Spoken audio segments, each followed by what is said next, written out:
quero compartilhar uma reflexão neste texto com os irmãos, que será usado também à noite, mas com outra reflexão. Agora, à luz da celebração da ceia do Senhor, nós que nos reunimos em torno da mesa, e pense o seguinte: quando você convida alguém para estar à sua casa, ou quando você marca um almoço, um encontro num restaurante, você ali está e se assenta à mesa com pessoas que você conhece, e que de certo modo você compartilha alguma coisa, tem alguma afinidade. O que nos torna como pessoas afins? Onde está a nossa afinidade? A nossa afinidade está no Senhor Jesus. A nossa afinidade está no Senhor Jesus.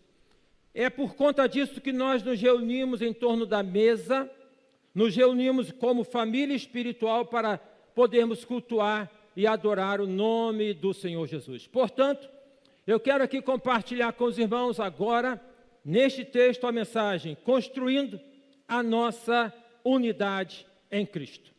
Construindo a nossa unidade em Cristo. Construindo porque a construção da unidade é um processo. Unidade não é algo que nós temos e pronto. Unidade é algo que nós vamos construindo. Na nossa vida é assim. No casamento é assim. Na família é assim. No trabalho é assim. E não seria diferente na igreja, muito pelo contrário. Paulo, quando escreve a carta aos Filipenses, que é uma carta que eu admiro muito, no próximo domingo a irmã Maria vai estar aqui à frente, se Deus quiser, e estará então dando encerramento a esta etapa da leitura da Bíblia toda neste ano, iniciando uma nova etapa. Então, se você leu o livro de Filipenses, a carta dos Filipenses, ou aos Filipenses, é uma carta muito fácil de ler, muito gostosa de ler, porque a ênfase desta carta é alegria. Alegria. Culto é sinônimo de alegria, vida cristã é sinônimo de alegria, estarmos juntos é sinônimo de alegria, no mundo que é marcado pela tristeza, no mundo onde mais de 320 milhões de pessoas estão sofrendo de depressão, no mundo em que a cada 8 minutos, parece-me que no Brasil, uma pessoa atenta contra a própria vida. Na semana que passou, recebi uma mensagem de um colega pastor que está na Espanha, compartilhando de mais um pastor que tirou a própria vida, deixando uma mulher, a esposa, com 2 filhos pequenos. Ou seja, sintoma de doença, de adoecimento. Então, a mensagem do Evangelho é mensagem de alegria no mundo cada vez mais triste, no mundo cada vez mais cabisbaixo. Alegria é um sentimento a ser compartilhado. Por isso que quando você faz aniversário, você convida pessoas para a festa, para compartilhar a alegria. Por isso que quando você tem algo especial, você reúne os seus amigos para poder compartilhar a alegria. Na verdade, queridos e amados irmãos, sentimentos são feitos para que possam ser expressados e compartilhados. Sentimentos não devem ser guardados. Sentimentos devem ser expressados e compartilhados. Seja um sentimento de alegria ou seja um sentimento também de tristeza. Compartilhar, falar, ok? É desta maneira então que nós vamos adquirir e adquirindo uma melhor qualidade de vida, de saúde espiritual, de saúde mental, de saúde emocional, de saúde enquanto pessoas, de saúde na Igreja de Cristo. 2 objetivos estão presentes na carta aos Filipenses. Primeiro, Paulo está agradecendo à igreja de Filipos pela oferta que a igreja havia enviado a ele na prisão. Paulo está preso em Roma. Paulo só está preso em Roma por conta do Evangelho. Se nós vamos para o livro de Atos, vamos ver que em Éfeso, ele fala que queria voltar para Jerusalém. Ágabo, o profeta, chega e amarra as mãos de Paulo e fala: se você voltar, vai acontecer isso com você. Paulo diz: em nada tenho a minha vida por preciosa. Então Paulo ele caminha para Jerusalém, já de certo modo sabendo o que haveria de acontecer a ele em Jerusalém.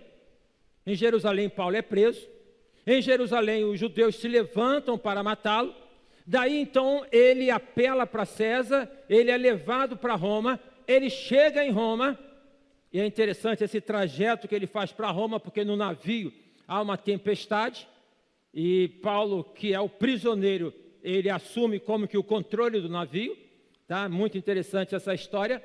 E Paulo então chega em Roma e fica preso. Mas Paulo não está preso em uma prisão, na maneira que nós concebemos, cela, grades, ele não está no complexo penitenciário. Foi facultado a Paulo, porque Paulo era romano, que ele ficasse preso em uma casa alugada. Então Paulo está preso em Roma, impedido de ir e vir, mas ao mesmo tempo ele não está ali em Roma em uma cela.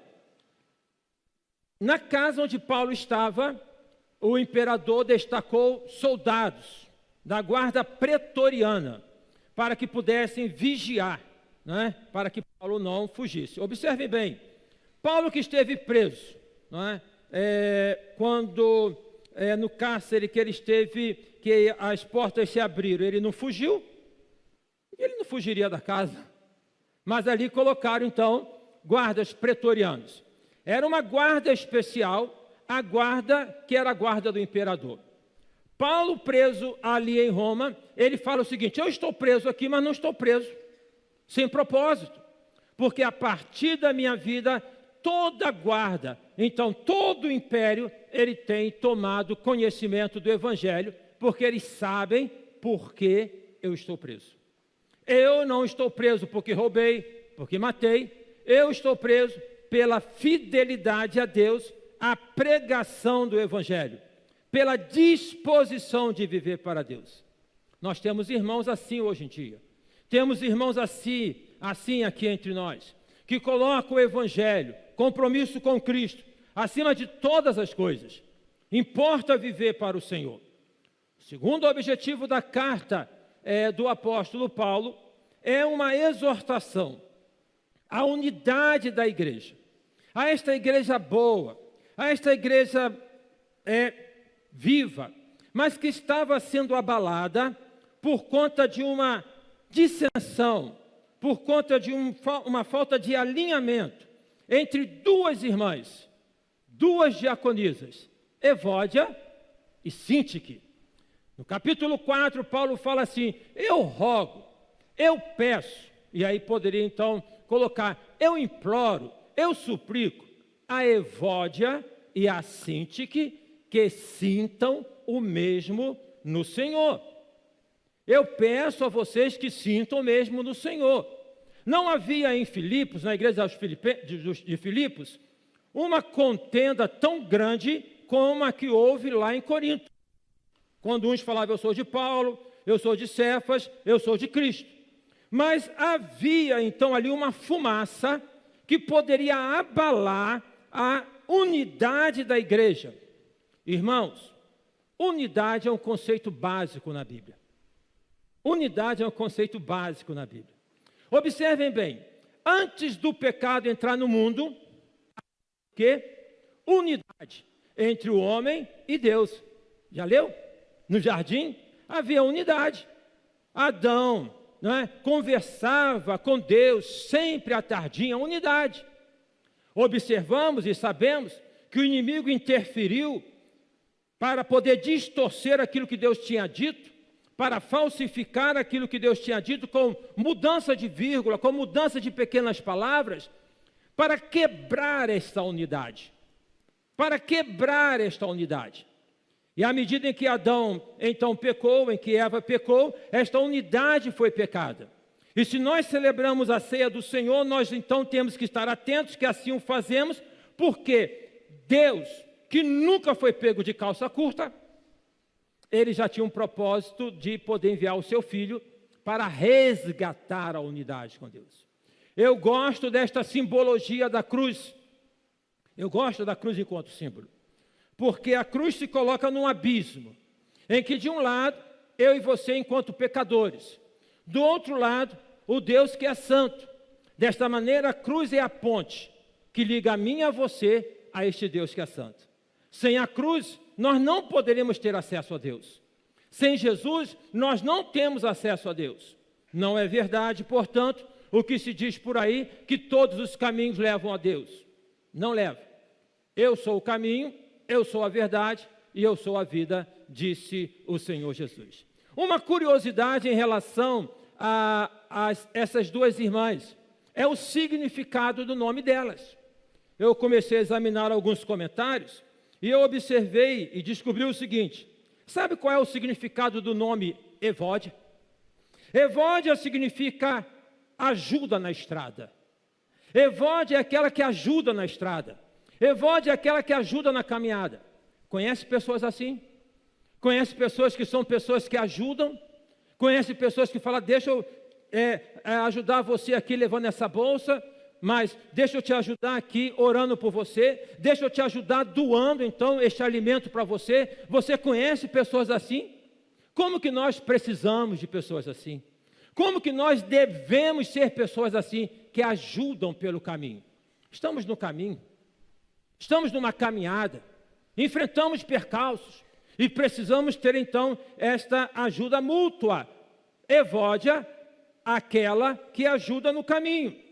Sintique, sentido, significado do nome Sintique, é chance de ser feliz, mas também pode significar tropeço.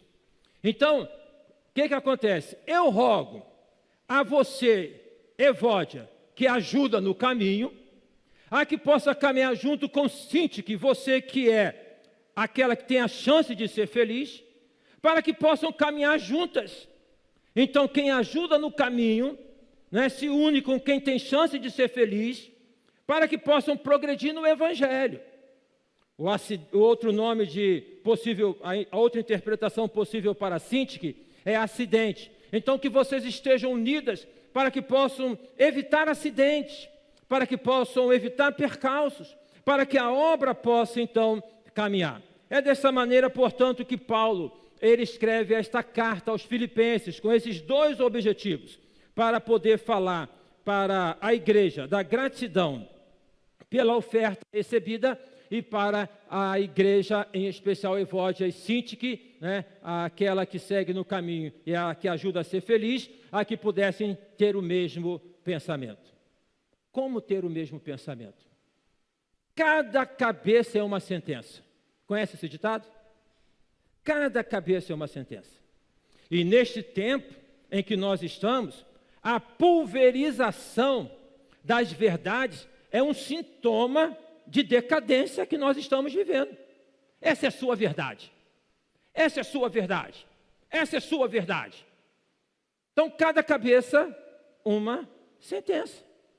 Eu penso assim, eu entendo assim, e nós, por vezes, nos colocamos nessa posição de sermos o parâmetro do mundo.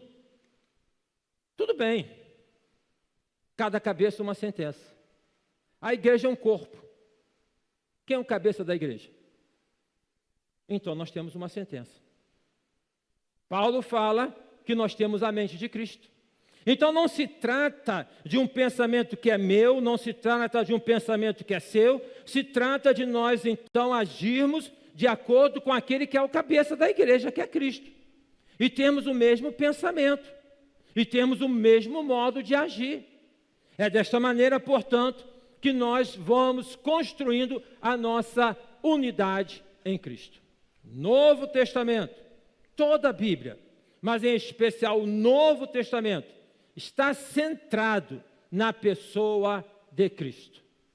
Paulo, ele desenvolve toda a sua teologia em suas cartas, falando então da proeminência, da centralidade da pessoa de Cristo. Nós precisamos resgatar o Evangelho daquilo que não é Evangelho, ou seja, do Evangelho que é Evangelho enquanto aquele que está alicerçado em Cristo. Em Cristo, na pessoa de Cristo. No mundo de tantos pensamentos e de tantas ideologias, nós temos que agir, pensar e sentir como Cristo. Como Cristo. Da maneira, então, que ele assim agiu e a partir da mente dele que nós temos em Cristo. Então, como que nós construímos a unidade em Cristo? Imitando a Cristo. Se constrói a unidade em Cristo, imitando a Cristo. É o que Paulo fala, tende em vós o mesmo sentimento que houve em Cristo Jesus. O mesmo sentimento que houve em Cristo Jesus. É desta maneira, então, meus amados irmãos, que nós podemos avançar na nossa caminhada espiritual, imitando a Cristo. Paulo, em diversas ocasiões, ele fala, sede meus imitadores, como eu sou de Cristo. A questão é a seguinte, eu e você, na nossa vida, estamos pautando para imitar a Cristo? Estamos pautando a nossa vida para imitar a Cristo? Certo? Para andar como Cristo andou? Então observem bem que isso é um exercício para a vida toda. Não é uma condição que nós alcançamos. Não é um estado que nós alcançamos. Mas é na verdade um exercício para toda a nossa vida, de caminharmos sempre naquela referência, imitando a Cristo. As irmãs aqui, ou os irmãos que são costureiros, não sei se ainda é dessa maneira, mas tinha um molde, não é? Tinha um molde. Eu me recordo de algumas, acho que a minha mãe não era costureira, mas ela fazia algumas coisas, e eu vi que tem um molde. E aí, a partir do molde, fazia o corte no tecido, ok? Porque tem um molde. E naquele molde, então aqui tem que cortar um pouco mais, ali, tá bom, mas tem um molde. O nosso molde é o Senhor Jesus. E é a partir dele que nós vamos aparando nossas arestas, é a partir dele que nós vamos sendo moldados. Então, meus queridos e amados irmãos, para construirmos a nossa unidade, nós precisamos imitar a Cristo. Tem um livro, é um livro clássico, não é, do século XV, que foi escrito por Thomas Kempis. O título é A Imitação de Cristo. Se você gosta de ler, esse livro vale a pena você poder ler. Ele foi considerado, Thomas de Kempis, como sendo aquele que vai inaugurar, digamos assim, ou reforçar a importância da devoção na idade moderna. O que significa isso? Naquele momento em que começa a surgir o pensamento da razão, onde a razão vai explicar tudo, onde a razão tem, não é, a explicação para tudo, ele vai então no contraponto para poder falar da devoção espiritual. Ele diz o seguinte: a doutrina de Cristo é mais excelente que a de todos os santos, e quem tiver seu espírito encontrará nela um maná escondido. Sucede, porém, que muitos, embora ouçam frequentemente o Evangelho, sentem nele pouco enlevo. É que não possuem o Espírito de Cristo. Quem quiser compreender e saborear plenamente as palavras de Cristo, é-lhe preciso que procure conformar toda a sua vida a dele. Bonito isso, né? Então, a importância de podermos conformar toda a nossa vida em Cristo. Por quê? Porque nós devemos ser imitadores de Cristo. É nesta perspectiva que nós vamos crescendo espiritualmente, é nesta perspectiva que nós vamos desfrutando da qualidade da vida de Cristo em nós, porque na medida em que eu me identifico com Cristo, que eu usufruo daquilo que Paulo fala em Gálatas, que é o fruto do Espírito, bondade, mansidão, misericórdia, alegria, que são características boas, não são características negativas e ruins. É na medida então que eu me aproprio de Cristo, que mais de Cristo passa a habitar na minha vida. Mais de Cristo eu quero ser, mais de Cristo obter. Então, primeiro passo para que nós possamos construir a nossa unidade em Cristo é imitando a Cristo. É imitando o Senhor Jesus. É tendo Ele como parâmetro. É tendo Ele como molde. É sabendo então que Ele é a nossa maior referência. E aí Paulo, então, para não ficar nesse espaço, que é um espaço assim subjetivo, ele vai dar exemplos dessa imitação. no sentido de poder exortar a igreja à unidade. Ele diz o seguinte: tende em vós o mesmo sentimento que houve também em Cristo Jesus, que sendo na forma de Deus, não teve por usurpação ser igual a Deus, antes aniquilou-se a si mesmo, tá? Esvaziando-se a si mesmo. Então, nós construímos a nossa unidade em Cristo quando nós nos esvaziamos de nós mesmos. Quando nós nos esvaziamos de nós mesmos. Ou seja, vamos pegar uma lei da física que fala que dois corpos não podem ocupar o mesmo lugar ao mesmo tempo, no mesmo espaço. Então, se esta jarra está aqui, ela não pode estar no mesmo lugar dela. Para que ela possa ocupar o lugar dela, ela tem que sair daqui. Ok? Porque não tem como ficar aqui, vai ficar ao lado. Mas para poder estar aqui, tem que sair daqui. O que isso diz para cada um de nós? O que significa a salvação? O que Paulo fala sobre isso? Ele fala que outrora nós andávamos nas trevas.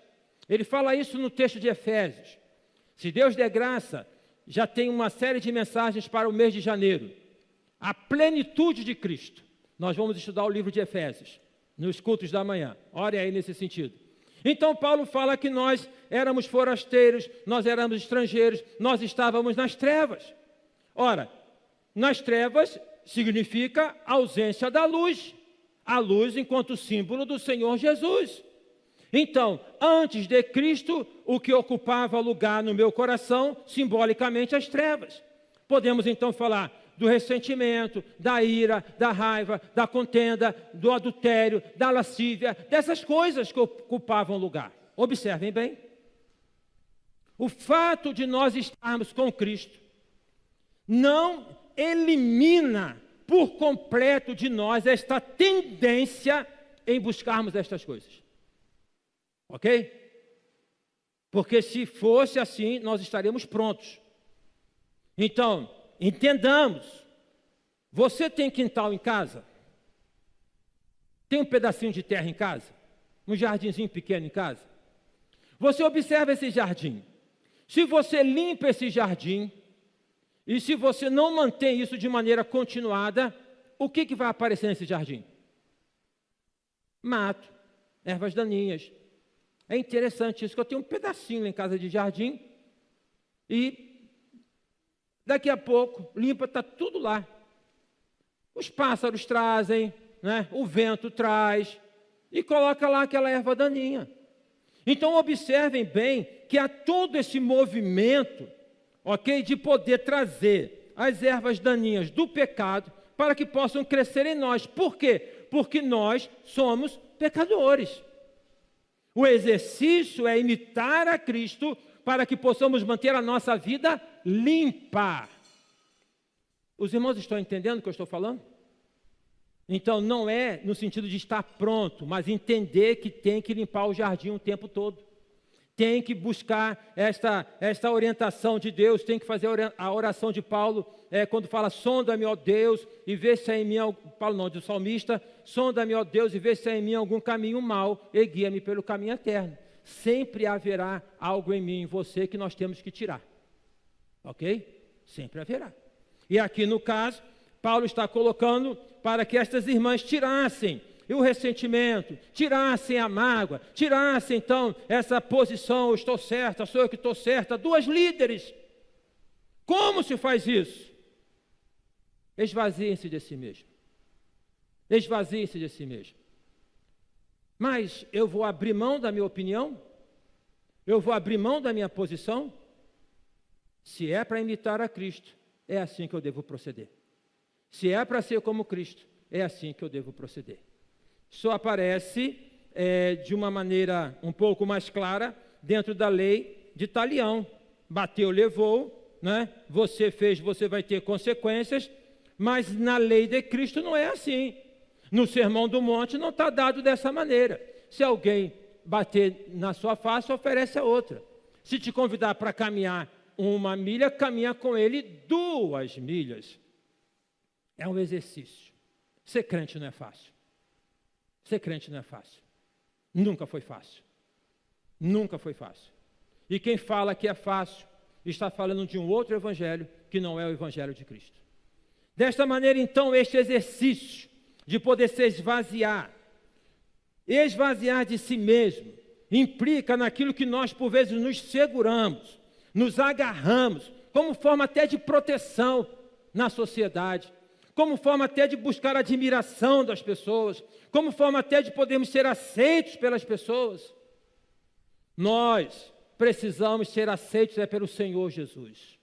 Não que as pessoas não importem para a gente, não que dane-se as pessoas, mas em primeiro momento me importa mais agradar a Deus do que aos homens. Então esse esvaziamento, Paulo, ele fala desse esvaziamento na sua própria vida pessoal, quando em Gálatas 2:20 ele fala: estou crucificado com Cristo, e vivo não mais eu, mas Cristo vive em mim.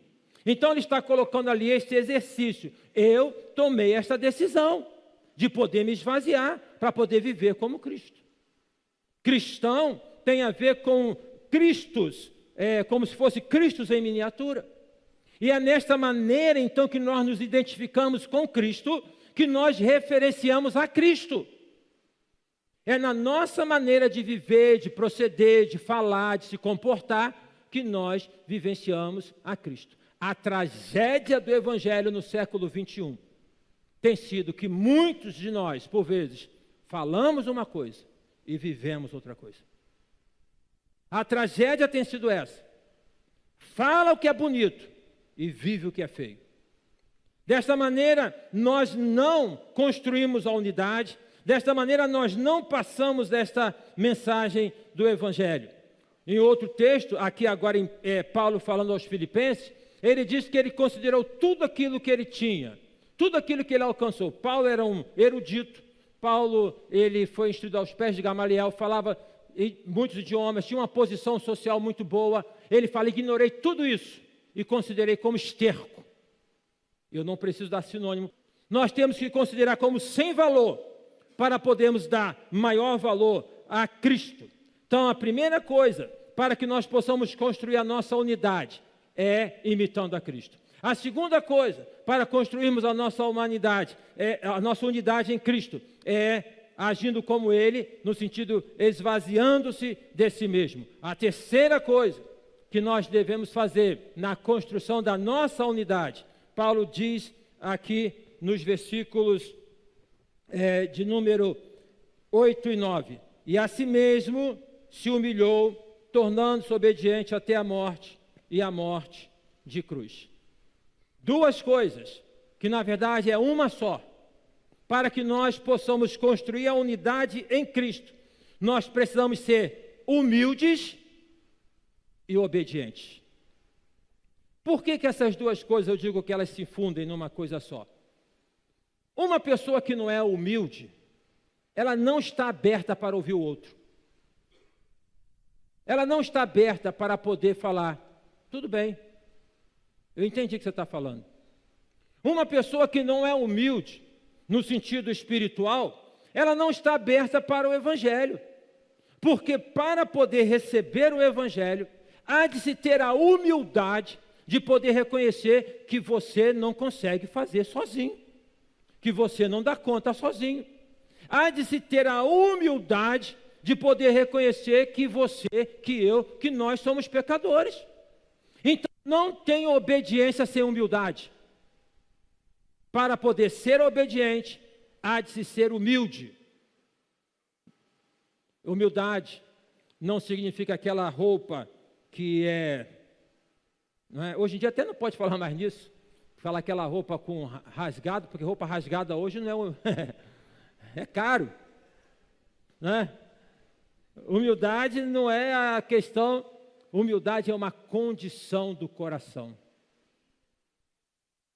Tem pessoas que possuem,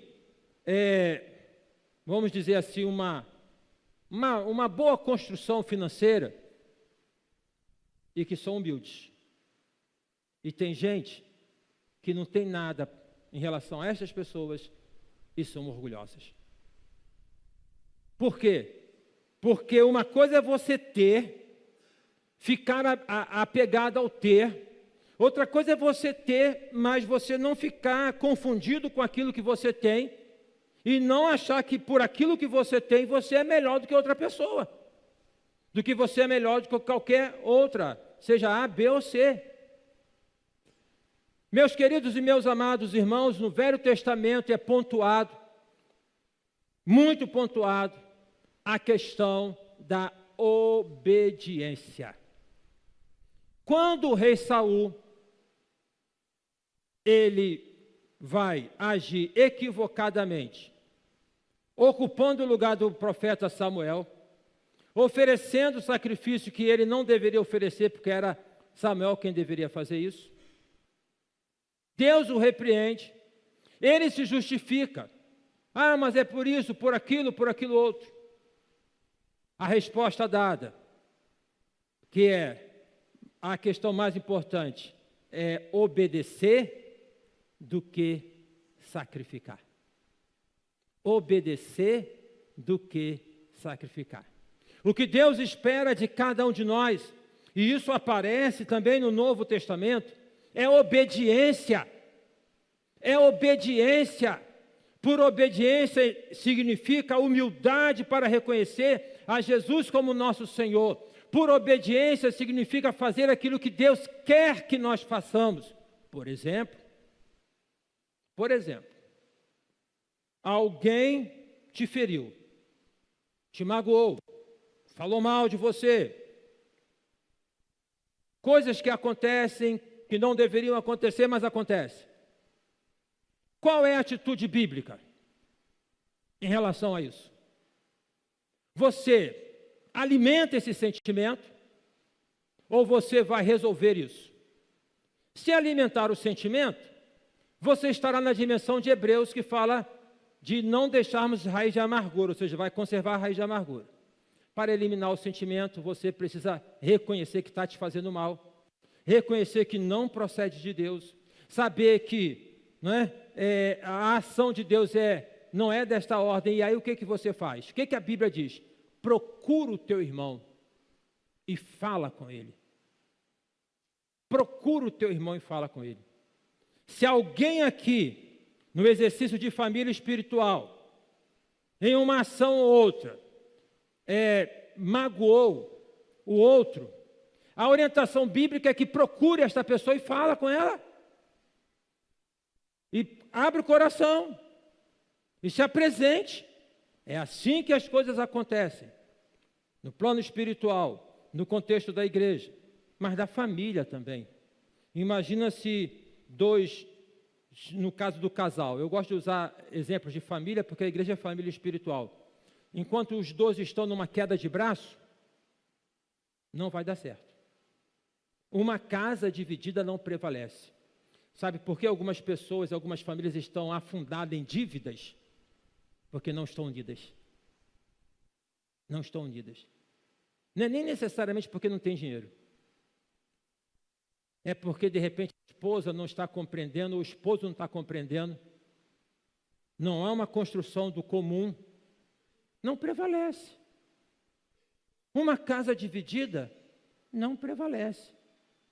Agora, quando então o esposo e a esposa compartilham os sonhos, compartilham aquilo que tem, então, enquanto desejo, e aí nós, daqui a pouco, se Deus permitir, em 2024, novos sonhos, novas realizações, quando então se comprometem com isso, quando a família se compromete com isso, essa família prospera. Eu, quando era pequeno, meu pai dava uma mesada que era de 30 cruzeiros, mais ou menos, para cada um, eu, a Dinéia, a Dilce e a Ana Maria. Agora, sabe como é que a gente recebia a mesada? Era o seguinte, sabe aquela ficha de papel cartão, aquela grande? Tinha lá uma ficha, cada um tinha uma ficha, cada um era fichado. E na ficha estava assim, as tarefas, por exemplo, lavou o banheiro, se lavou X, se não lavou, menos. Obedeceu quando seu pai mandou? Obedeceu X, se não mandou, menos. 30 cruzeiros era a mesada. Com essas regras todas, Quanto é que recebeu no final do mês? Isso é uma injustiça, né? Meu irmão, que sempre foi muito levado, ficava devendo para o mês seguinte, coitado. O que eu recebia, dava para eu poder comprar, como é que é o nome daquele negócio de cavaca, né? Gostava de cavaca e comprava. Então imagina, ia lá, ticando, né? Colocando o que tem na questão da dívida, e vai marcando a dívida, e a gente não prosperava. Agora, imagine então se essa casa, com os filhos pequenos, se reúne, compartilha, não é? Nós vamos fazer isso, então meu filho e minha filha. Porque hoje tem adolescentes, fala sério, que tem uma mesada, que salário mínimo é o básico. Eu não sei se alguém aqui tem esse tipo de mesada, mas eu conheço pessoas assim, que a mesada é um salário mínimo. Um irmão falou para mim uma vez: pastor, o senhor vê meu filho, eu dou uma mesada, ele sai, agora está me pedindo aumento. Eu quero mais, ele quer mais. Enfim, essa é uma outra história, que por vezes está dando para o adolescente, né, para o jovem, aquela comodidade dele não se virar. Certo? Porque se ele recebe, ele não se vira. Vive na dependência. Isso é outra história, mas é uma realidade no que existe. Então, o que acontece? Esta unidade construída, ela é uma unidade de pensamento em Cristo. O que nós temos enquanto igreja, a partir de Cristo, que nos coloca então em unidade, para podermos fazer e para podermos realizar? É cumprir a missão. A nossa unidade está direcionada no cumprimento da missão. Vou repetir para os irmãos. A nossa unidade está direcionada no cumprimento da missão. Nós temos uma missão neste mundo. Ninguém está aqui de passeio, assim, muito embora passear seja bom. Nós estamos, enquanto igreja, com uma missão. Qual é a nossa missão? Qual é a missão da igreja, irmãos? Pregar o Evangelho. Ide por todo mundo, pregar o Evangelho, né? Batizando em nome do Pai, do Filho e do Espírito Santo. E vocês serão minhas testemunhas. Então, a nossa unidade tem que estar nesta perspectiva do Evangelho. A nossa missão.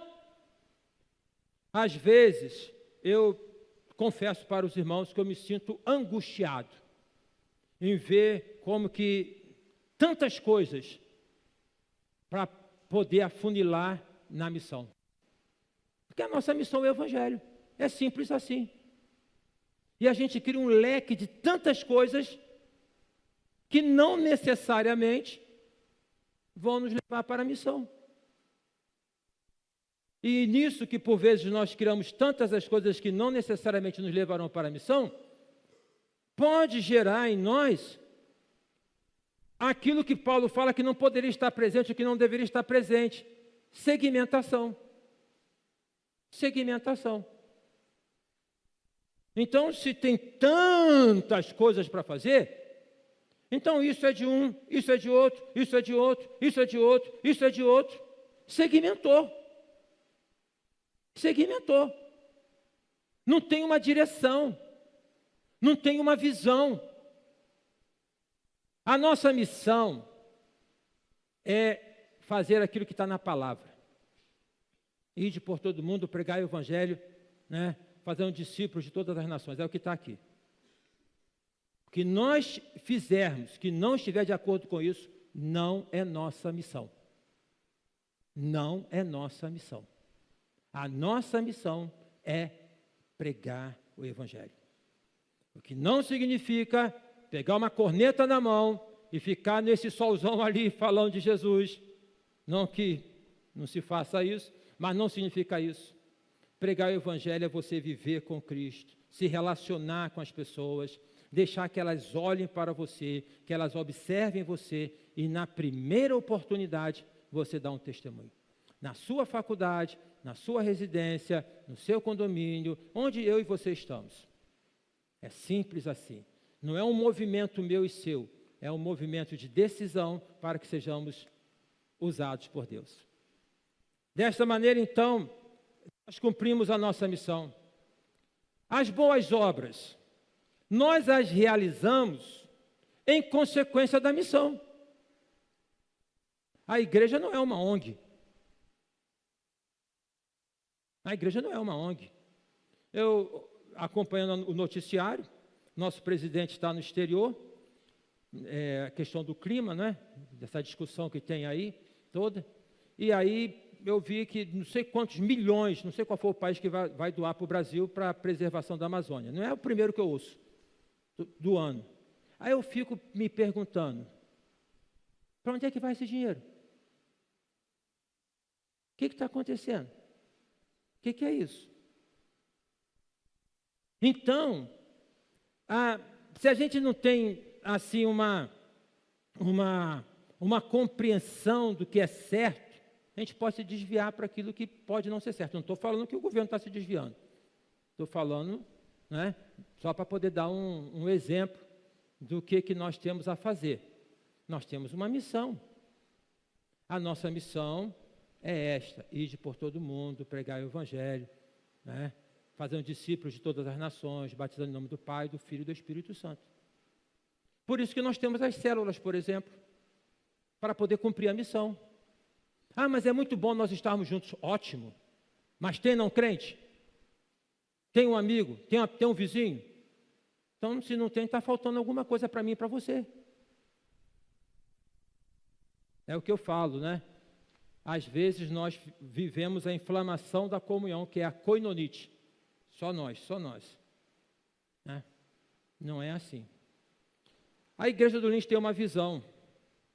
A nossa visão é uma igreja avivada para florescer onde está plantada.